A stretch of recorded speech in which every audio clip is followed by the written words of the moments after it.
Well, thank you for joining us today, Cherie. I really appreciate you coming to talk to us about codependence between moms and or parents even and our kids, our adult children. It's a topic I hadn't even considered, but apparently after chatting with you before we got started, it's a conversation that needs to be had. Yeah. So before we do jump into that, you want to introduce yourself and tell us a little bit about how do you know about all this? Sure. So my name's Cherie Faus Smith. I'm an author and a speaker and a midlife coach. I call myself the feisty midlife coach because feisty to me means, excitement and confidence and joy and all those good things that come with just being ourselves and authentic. And I know about this topic just because I have a 24-year-old son. And I have a very special relationship with him. I love him dearly. But I also know the importance of setting those boundaries, knowing that, you can love your children unconditionally without having codependency. Either the child's codependent on the parent or the parent is codependent on the child. And I think the biggest takeaway is that, when we're talking about codependency, we already as parents have this nurturing about us. We want to take care of them. Then we wonder, are they ready to leave the nest? We don't ask them if they're ready to leave the nest. We just, I think in our minds, we set that precedence of they're not ready to leave. They don't have a job, or they haven't finished school, or they're playing video games all day long. They have no motivation, right? So we play this little game of tag with them of, you should be doing this, but mom, I really don't want to. Okay, well, we'll leave that for another day, or let's have this conversation, but we don't, because it's difficult. We don't want to see our children upset. We don't want to see them. We don't want to start a fight, that can happen with an adult child because they do have their independence. They have their own spark, their own personality, and we've done our job. We have to believe in ourselves that we have raised our children to the best of our ability for them to fly. And it's very difficult. But for me, when Justin left for college, I was scared. I was scared at 18. What was this child going to do? Was he going to get into drugs? Was he going to get into drinking? Was something going to happen to him? He was going to part. All these things went through my mind of fear. The first thing was fear. Mm-hmm. And we dropped him off. And my husband and I left. We went out to dinner. We came home, and I actually felt this sense of relief. It was a weird feeling. It was just kind of like, oh, okay, he's at college now. What does that mean for us? And, we were changing, and my husband asked me if I feel sad. I said, I don't think I do. I don't know what I'm feeling, but I'm not sad. And there was a little tear that came out of his eye. And I was like, are you sad? And he goes, I am going to miss him. And I said, but that's healthy. We can miss our children. That night, he sent a text that these boys came into his room and they were playing music and singing and having fun. He said, Mom, this was the best decision I ever made. Oh. He was not gone more than a few hours. There was a part of me that my heart hurt, right? Because, oh my gosh, he doesn't miss mom. He's texting me to tell me that all these boys came in his room and he's having fun. I don't want him to have fun. What do you mean you're having fun? Like, I was expecting him to send me a text to say, Mom, I miss you, but that wasn't the case. So there was a part of me that I was relieved he's having fun. There's a part of me that, oh my gosh, I miss him. Mm-hmm. And then The next day comes and it gets a little easier. And the next day comes, it gets a little easier. Then you've got the whole, they come home for breaks and now you're used to your independence and they come back in and it's like, what are you doing? Why are you here? I don't like you being here. You're impeding on my new routine. What? And he will say the same thing. When he came home, he didn't like the structure. He didn't like having a curfew. Who was I to tell him what to do? Well, you're in my home. This is still your family home. Just because you're at college doesn't mean you come home and then you run the roost, right? It's like, this is still my domain. So where does this codependency come from, right? I think that I did have some codependency. I missed him. I felt I needed him. But why did I need him? Because I was missing something in me. I felt I still needed to nurture him. And that's normal as moms because we're natural nurturers. What happens when our children leave and there's no one to nurture? What happens? Right? Right. Yeah, that's or good. like, I think then it's like, oh, we see, oh, look at that little baby. Oh, I can't wait till I'm a grandma. I can nurture again. Right. So Yeah. there's that missing, we're missing out on things. And, with Justin, just my personal experience, there was a part of me that I was so afraid to let him grow because I wanted him to still need me. I wanted him to still come to me to ask advice. I wanted to be his world. I was his world for all these years. Mm-hmm. And then what happens when I'm no longer his world? That's hard. That's hard to accept. And so, I had to do this little dance around, letting go and giving up and finding me and who is Cherie. I think that that's where this midlife comes into play when our children are growing up and they're ready to leave the nest. We've got to find what makes us happy and what drives us and finding new ways of expressing who we are since the children aren't here anymore. And Angela, we were talking about your son and him being 20, and where is that part of helping him and encouraging him to move forward when there's very little ambition, very little motivation, right? So there's some codependency there, I think, on his part of, hey, why would I have to? Mom's not pushing the envelope. So, it's okay for me to be home because she's not going to do anything. She's not going to do anything, right? Because you've given that, I'm sure that you have already shown that in some capacity, and there's nothing wrong with that because you love him. You want the best for him, and he's safe in your home. He's comfortable in your home. You know where he's going. You know what he's eating. You know who he's hanging out with, who he's talking to. And when you go to bed at night, he's in his bedroom. Yep. Right? Safe. Yeah. Safe. Right? Mm-hmm. So there's a codependency on your part because you are not doing anything to help him grow because you feel safe.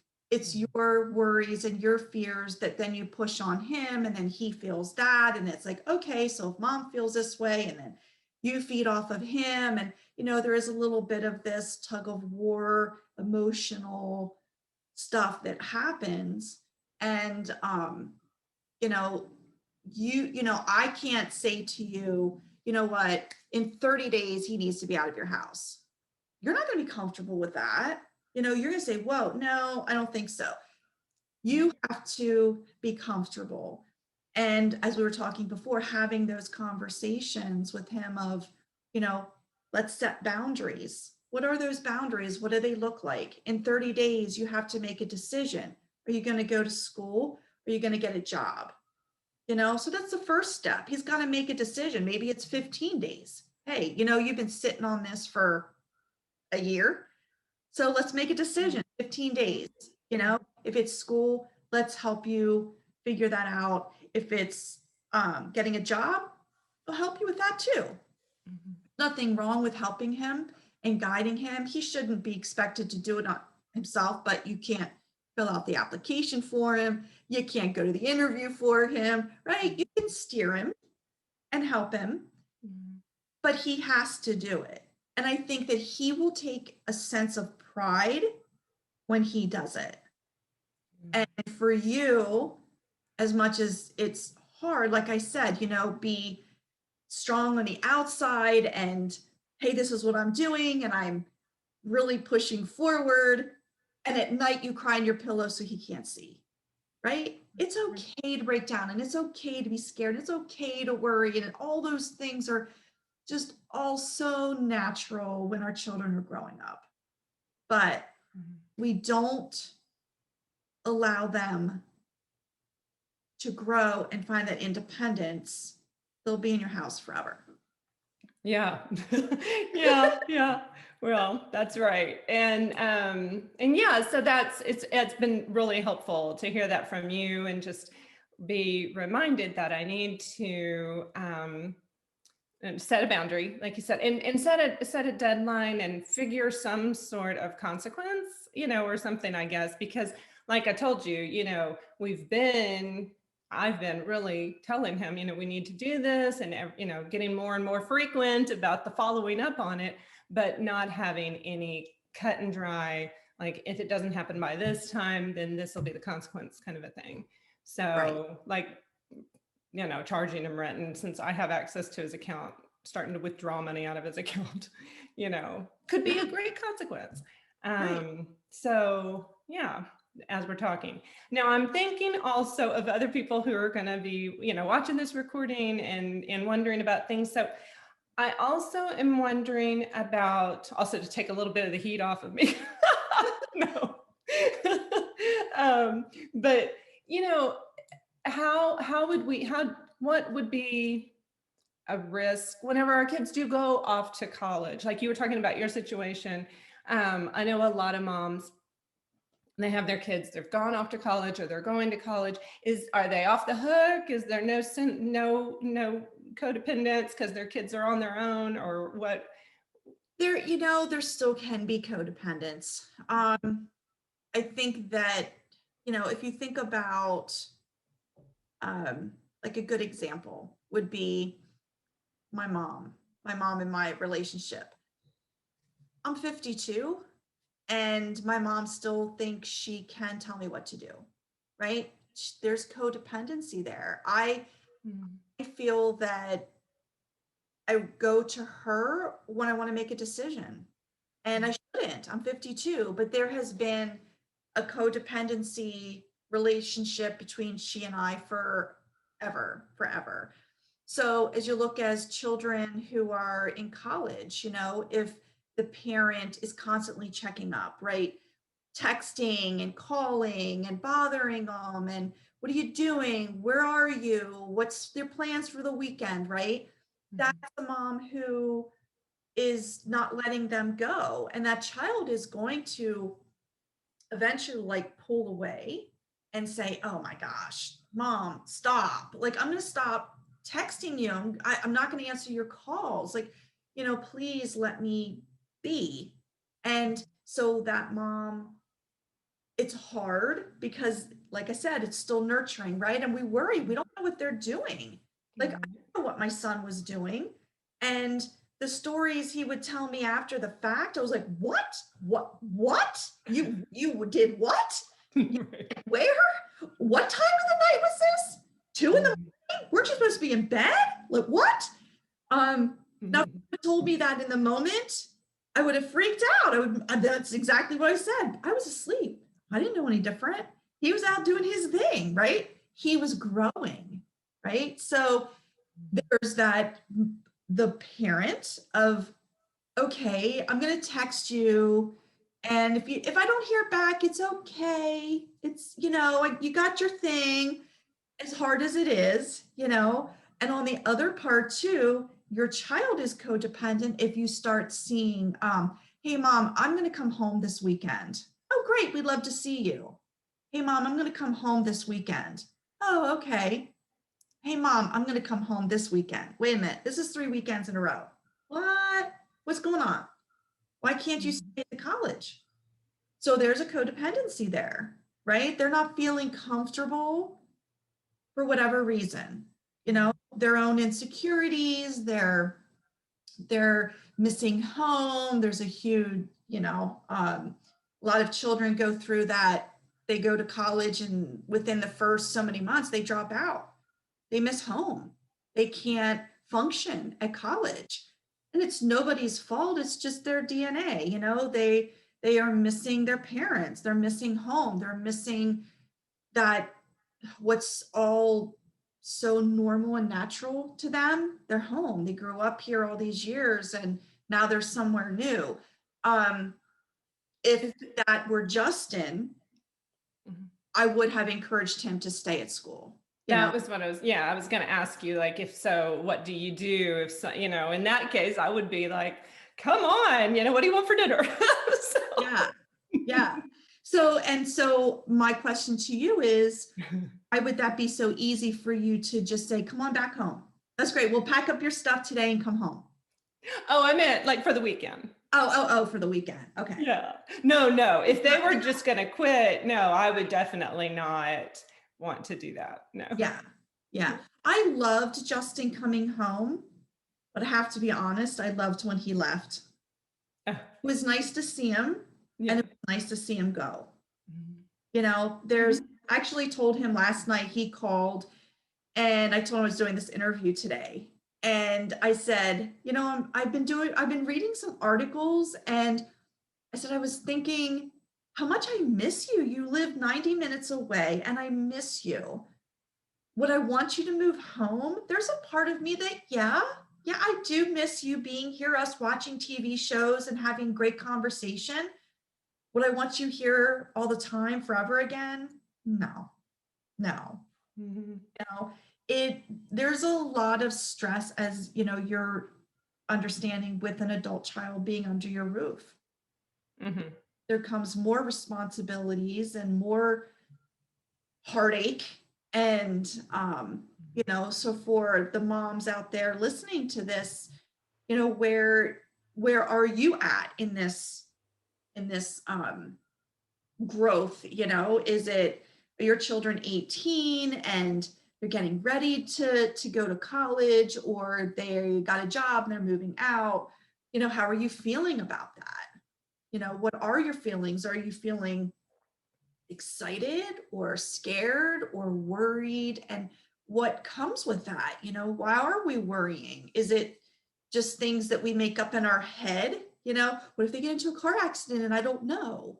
I'll be very transparent. We do the cell phones, so we share, our location. And I did that in the very beginning just because I wanted to know, and that's not healthy. It's not healthy. But when he was at college, I asked him, and we didn't do it, it wasn't like we sneaked it on his phone. It was a conversation that we had. Is it okay? And then as he got older, he said, I want to know where you and Craig, because Craig's his stepdad, where you guys are then. It worries me now as an adult that I want to make sure my parents are okay. Love that, now he's finding himself in a nurturing position, right? So now our son is worrying about us, which is cool. It's very so where are we in that? And I could speak about this very confidently about the relationship with Justin because I've been through it. He's 24. He has his dream job. He's living with his girlfriend. He adopted a cat. He knows how to cook. He knows how to go to the grocery store. He just got his car detailed. He can take care of his bank account, right? So I'm confident that he can take care of himself. Do I worry? Of course. I'm going to worry. That's so natural and so normal. But we don't want it to be unhealthy either, and push that on our children. we don't want that to become their responsibility, that, you know, you take them to college, they see you cry. Of course, they're going to see you cry. It's sad. But we don't want them to feel guilty that they're like, well, why are you crying, mom? Oh, it's just, you know, it's just hard. I love you and I'm going to be home tonight. And, you know, is it okay if I text you tonight just to see if you're okay? You know, I think it's asking permission too, you know, with our children. That's good. Right. Yeah. And it's funny that I said that because I was actually reading this one article about letting our children go, and was it how, I think it was something like, don't give advice, right? Be careful of giving advice. And last night when Justin called, he works for FEMA and he's been struggling with some of the stuff that's going on in the government. And I just blurted out, oh, you should do this and that and blah, blah, blah, blah, blah. And words, you know, I hang up and my husband said, didn't you and I just have this conversation about what you read about giving advice? And did you ask Justin if it's okay to give him advice? No, I didn't. I just gave it because that's what moms do. You know, it's like just natural. And I like kind of took it back. I'm like, oh my gosh, I think from now on, I need to ask him if it's okay for me to give him advice, because he may have felt, geez, mom, I'm not that stupid. Why would you say that? You know, then he's going to feel defensive and be like, oh, she doesn't trust me or whatever. So, but it's so natural. It's just so natural. Being a mom and having children is just challenging and exciting. And yeah, it's all that stuff, right? That there's no handbook, right? Right. Yeah. So what I hear you saying is that it's fine if we aren't perfectly setting boundaries all the time for ourselves and for our kids. Like it'll be healthy, and there will be moments whenever we do imperfectly not set boundaries, I guess. Yeah. Yeah. Yeah. Yeah. I mean, we can't, you know, I think the thing is that nobody's perfect. There's no parent that's perfect, no child that's perfect. All we can do really is believe in our children and believe in us. You know, so what happens, you know, let's say, you know, with Justin, right? So Justin's gone. So I decided that I was going to redesign my life. What does that look like? Who am I as this 50-plus-year-old woman? You know, I don't want to just be a wife and a mom. You know, I want to be somebody that I decide to be for once. You know, I don't want to do the cooking and the cleaning and all the other stuff that comes with that. And that's when I decided to, you know, become a coach, because I love helping women. And I feel that, you know, this age, there's so much going on with the children leaving. And, you know, sometimes you're in marriage, you stay in the marriage for the children. And now what do? The children are gone. Or maybe you're trying to reconnect with your spouse because you've given so much time and energy to your children. Now they're gone. And then you look at your spouse like, what? Who are you? Right. I don't know if I like you anymore. You know, it's like, yeah, that's a whole other topic, right? I know. Yeah. Reconnecting as a couple instead of as parents. Yeah. Yeah. You know, and so that was, can I ask, my other question was like, so how would a codependence with a child affect a marriage? I'm imagining, how would that be? Well, I think that like your spouse can feel left out, right? If there's codependency there, if you are in this codependent relationship with your child, you're spending a lot of time and energy with that child, right? Because it's a worry and constant. Your spouse is going to feel left out. They just are, because you're dedicated to just this child. And so I mean, codependency is very unhealthy, but we all get stuck in it because it's, I think, a comfortable, like, codependency is comfortable because we have somebody that we're hanging with, right? We're having conversations with, like, there's just that codependent, I mean, I think codependency is so hard to even, like, have a definition for, because it's so wide. But for instance, like, I will talk about my mom and myself, and this will go with adult children too when they're moving out, right? So my husband and I moved in together, and a few years after we were married, we decided to get a new car. And I told my mom I was excited. We're getting a new car, right? I have something new to drive around, and I'm excited. She goes, "Why would you do that? Why would you buy a new car?" "Because we want a new car." "Well, why?" "I don't know, because we want to, and we can afford to." Like, and she said, "Well, are you sure you guys can afford it?" "Yeah." Then we adopted a dog, and we wanted another dog. And we told her we were adopting another dog. "Well, why are you doing that?" "Because I want to." "Well, why?" "Because I want to. We can afford to. You're not paying the bills," right?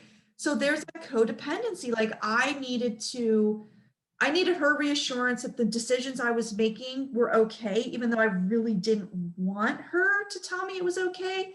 And she's pushing her agenda on me, right? So she's like, "Why are you doing this?" So when our children move out, or even an adult children living at home, asking those why questions, like, when we have conversations with our children, setting the boundaries, it's not, "Why aren't you doing this?" It is, "How can I help you? How can I support you?" We're going to set a boundary. We're going to have a limit of time, on the 15th of the month, I want you to at least to fill out 3 applications. How can I support you in that? How can we make that happen? Right? Because then they will feel like an adult instead of being forced or pushed, or, "Mom, stop nagging. What are you doing? Stop." Yeah. Right? And then you feel bad because now you're like, "Oh my gosh, I'm not going to force you to do that. I feel really bad for making you feel bad." Right? Because Yes. we want our children to not like us, right? We want our children to love us and adore us because, we are the best thing that happened to them. Yes. So, Mhm. I noticed a pattern with my husband too, with Justin, because Justin and I are very close, only because I think part of it is I left an abusive marriage. And so Justin left when he was 3. And so it was just the two of us. It was just figuring life out together. And so we have a very special bond. And then we met Craig, and then we moved in with Craig. We got married, and Justin and I still had that bond. And Craig, respected that and loved us for that, and never made us feel uncomfortable. But I am sure that if we brought him into this conversation, he probably would have seen some codependency between me and Justin and kind of left him out in the dark.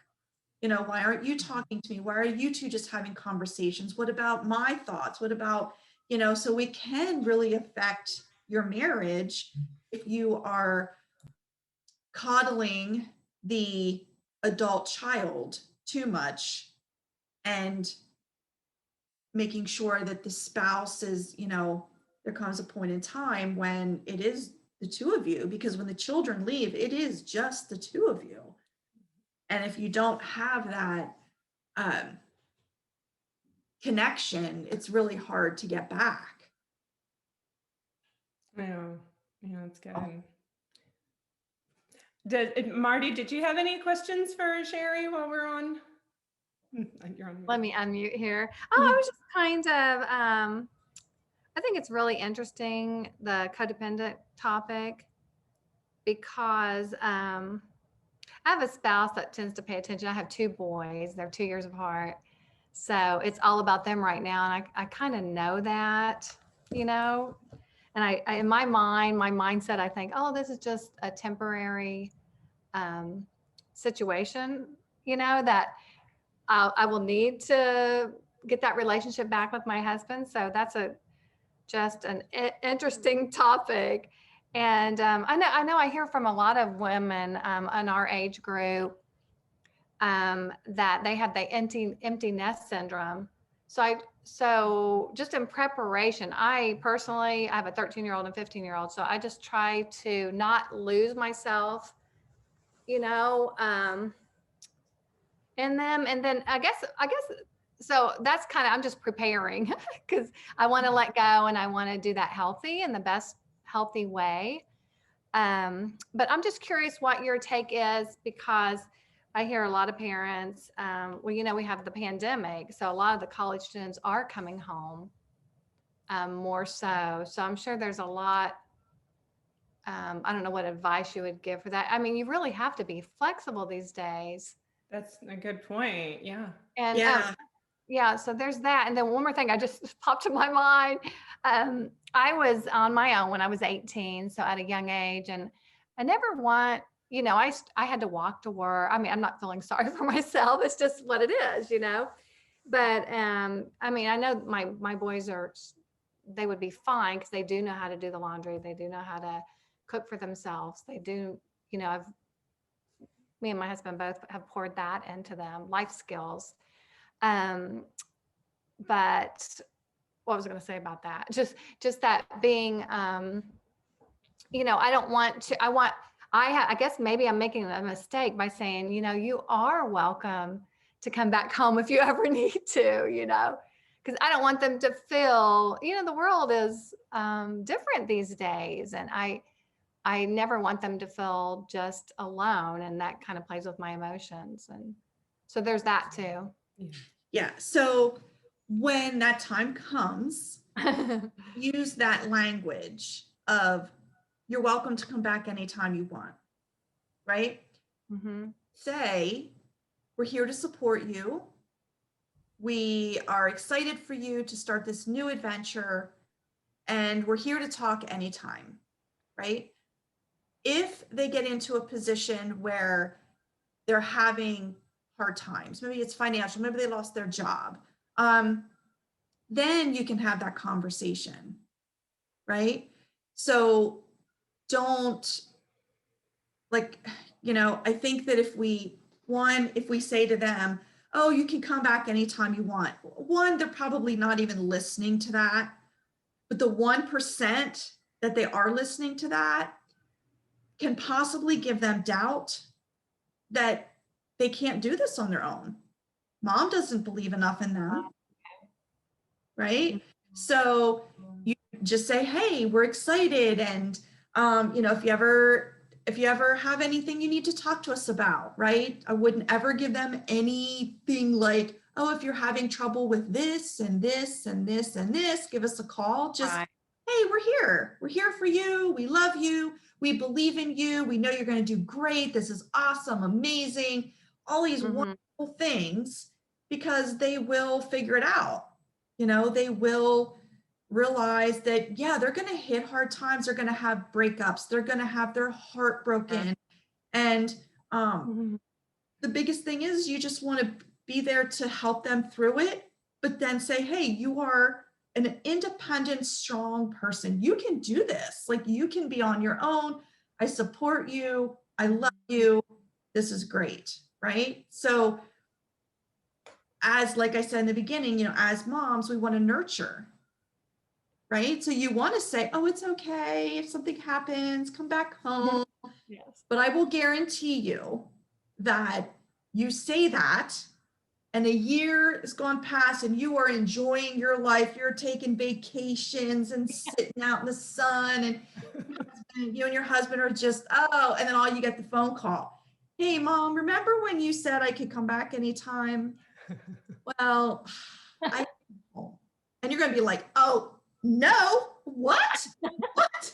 No, I didn't mean it, right? So you don't want to ever have that in their head, you know? Okay. You just want to be very positive and just, Yeah, I think what I hear you saying too is that just let them know that we're there to help them and support them, that they are going to go through life experiences, I'll call them, yeah. some difficult. So And yeah, so that's interesting.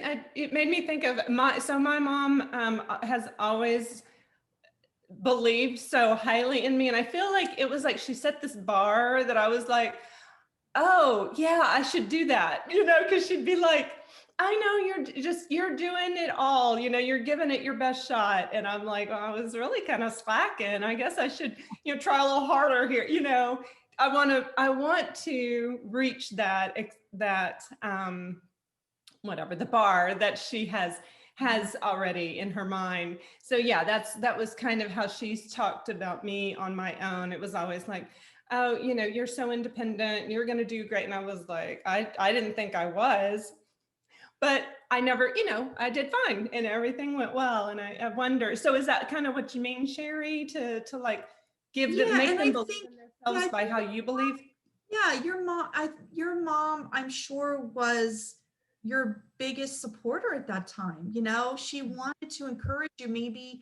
Maybe at some point you had said something that you were feeling insecure about, and she was like, "You're doing a great job, Angela. Look at all the wonderful things you're doing, right? Trying to boost your morale, to say, hey, you're doing a great job as a mom. You're amazing. You're juggling this and that, right? Because then that makes us feel good that we're not kind of sitting in this, oh, I'm a horrible mom, I'm not doing a great job. But on the other hand, though, too, it sounds like what you're saying is what she was telling you, then you felt like you had to match that. So you're like, well, I had to meet this perfection. Mom says I'm doing great, so now I've got to go another level.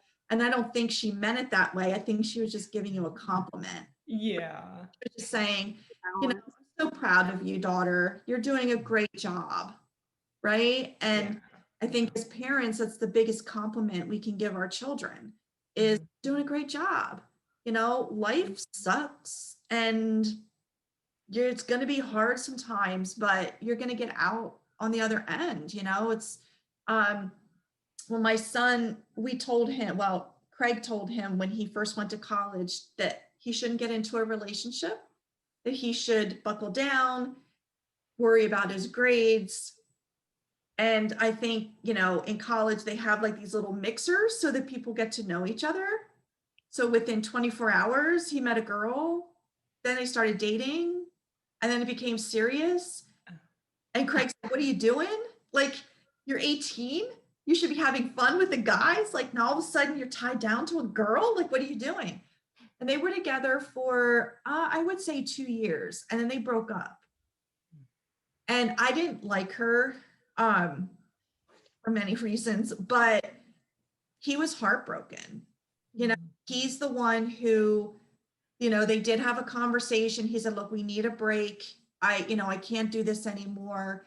And she was like, okay, so we're just taking a break. And he was like, yeah, we need a break. And he called me and he said, Mom, I broke up with my girlfriend and I need to come home this weekend. Of course, you can come home. And I was worried because he was going to drive home, being upset. And he was an hour away. And when he came home, we sat in his room and he cried. And that's all he did. He just cried. There was nothing I could say in that moment. There was nothing I could do in that moment.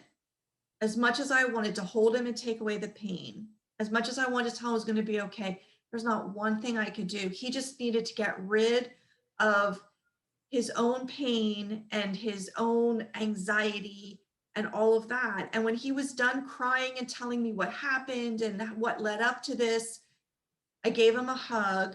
We came down for dinner and he was fine, right? So I can't take away that pain for him. I couldn't, there wasn't a magic wand to make him feel better. He had to feel that. He felt that. And now he knows, okay, hey, that was hard. but I survived. You know, he went back to college that Sunday. You know, he had to see her because they were in classes together. I still think they may text every once in a while. I'm not positive because they've become friends through it, you know, on the other end. But, you know, it's, you know, knowing that your parents are there no matter what is the best gift we can give our children, right? So it's just being there.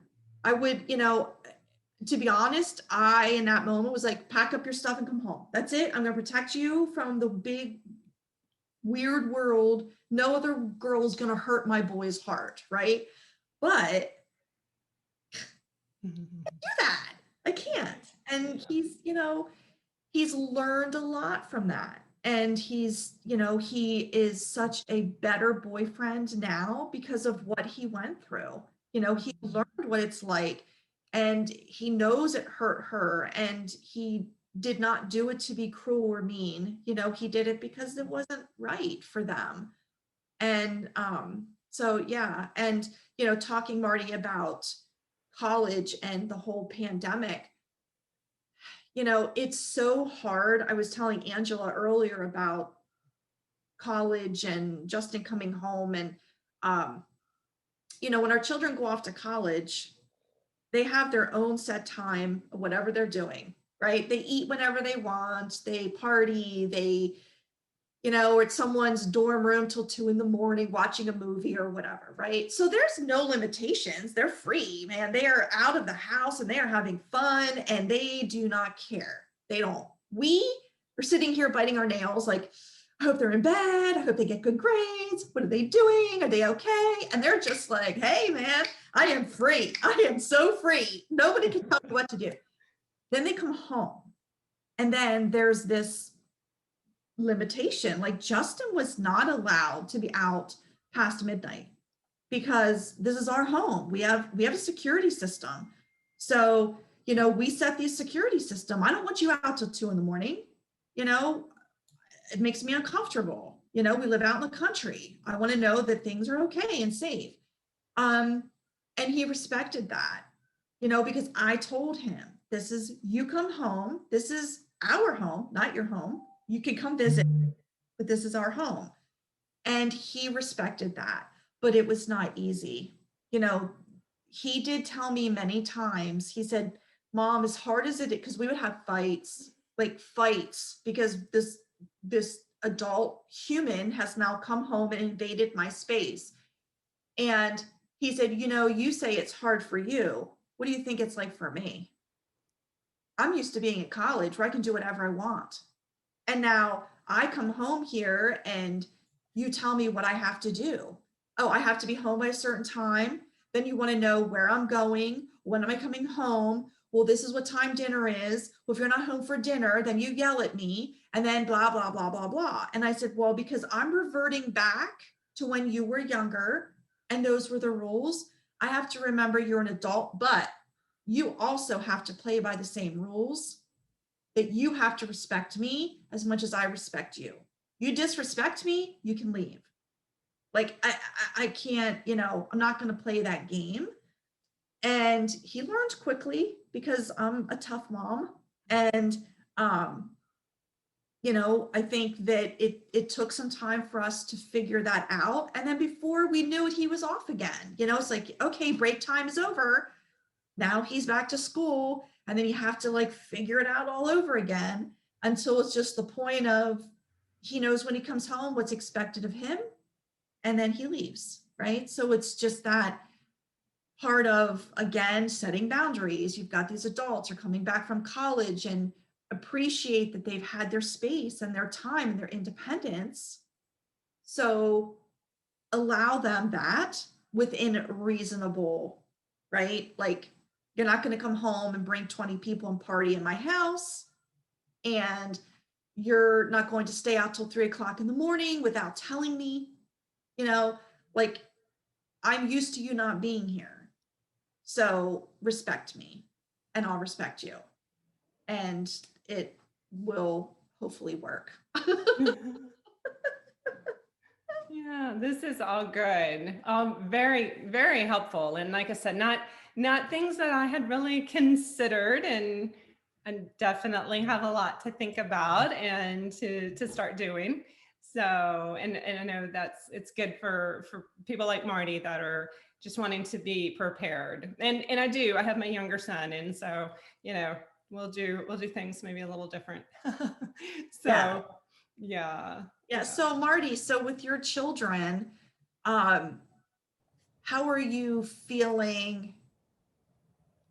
Like, I know you're preparing for that, but how do you think you'll feel when that time comes? Well, right now they're with me a lot because we're homeschooling now. So I have a feeling I will have to have a grieving period per Yes. se, and allow myself that. And like you said, it's when I use the word being flexible, I think it's like you said, when they do come back, maybe I think it's helpful if they do know what's expected. Because how can they'll go back to their college habits, and just to demand the respect. Yeah. I love that. But no, I mean, communicate that clearly, and I mean, we don't know what's going to be thrown at us with each child so different between the two boys. And so thank goodness my husband's is more of a hands-on, dad. So I do have that support. So that's good. Yeah. I think it would be difficult if I were doing it on my own. And so. Yeah. Well, it can also be hard if I'm just gonna throw in there that it can be hard if he's a lot more I don't know, like a drill sergeant kind of a thing, right? And so then that makes it hard. That would definitely put a riff, I think. So that's a conversation I think that maybe you would. I'm just saying, maybe have ahead of time. What do you think about that, Cherie? Oh, along those lines, in my particular case, it's just overprotective. Yeah. I see a lot of that overprotectiveness, not necessarily. I would be more of the drill sergeant. Okay. Okay. Yeah. Yeah. So that's good. Right. Maybe somebody else would have that kind of a situation. And I hadn't thought about it because I'm not in that situation either. We're both kind of pandering. So.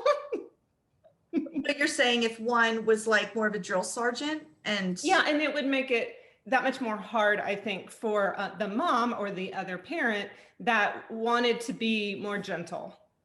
Yeah. Yeah. Well, and I think that's because I think drill sergeant personalities probably came from a family where that was drilled into them, right? Like usually the male is, this is what you do. You buck up, you don't cry, you do this, you do that, right? So it's ingrained in them that, okay, your child's 18, time for them to go. Like, what are you waiting for? Like, that's what I learned. That's what I do, right? And as a mom, it's like, wait a minute, whoa, don't push them out. They're not ready, why are you doing this? So that's a conversation really between the spouses to say, hey, I know you feel like this, and I appreciate that, but this is how I feel too. And where can we come up with a happy medium of, you getting the opportunity to be strict and firm with them, but me also being allowed to still have that nurturing and love for them. I don't want them to feel like we don't love them and we're pushing them out, but also the firmness of, hey, there's boundaries here and limitations, and this is what you need to do, in order for you to grow. And, I think too, just because I'm on the other side, being on this side and seeing Justin flourish is the best feeling in the world, because I know that I did a great job parenting. When you get to see them being them and becoming their own person outside of who we think they should be, it's amazing. Like the things that he says in text or the things he says when he calls, I know he's saying because he's growing.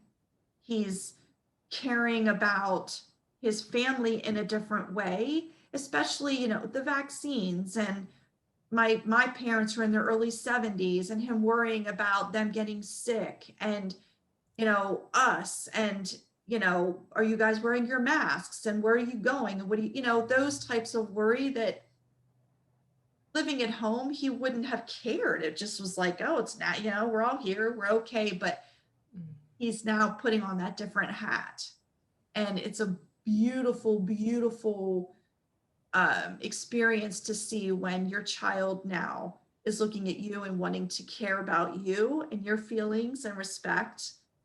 Mm-hmm. That's You awesome. get to look forward to that. Mhm. I mean, you guys, I think right now are kind of in that, you're both in different stages, but you're going to be able to, at some point, be able to look back and say, wow, you know, that was tough, but my gosh, look at them calling and texting and checking in on us, and, you know, wanting to know how we are. And I wasn't expecting the flowers that were sent to me, and just saying, oh, mom, I love you. And thanks for being a great mom. You know, those are the rewards Oh, that's wonderful. that Yeah. we get to look forward to as moms. I love it. I love it. Thank you so much. We could go on and on. I love this conversation so much. Thank you You're for welcome. everything. It's been so good. And if before I end the recording, if you want to share a little bit about how people can find you. And I mean, we know you're the feisty midlife coach. So Yeah, tell if us more. you can actually just find me on Facebook like that, just Feisty Midlife Coach. And also you can just find me at Cherie, which is Cherie, and then it's Faus Frank, AUS as in Sally dash Smith. So I'm on Facebook, and I'm gonna be starting my own group at some point, but I'm procrastinating. And I have Instagram. It's the same thing. It's Feisty Midlife Coach. And yeah, I mean, I love this. I'd love to come back again if we have another topic and talk to the ladies. And, you know, I think that for me, this is this for me is an exciting time. I think some women don't, you know, they dread this, but I think it can be such a great experience as long as we love ourselves, give ourselves grace, give ourselves space, and know that we're not perfect, and that everything will turn out just the way we want it. And you know, just sit back and enjoy the ride. Yes, awesome. Awesome. Thank you. You're welcome. Thank you.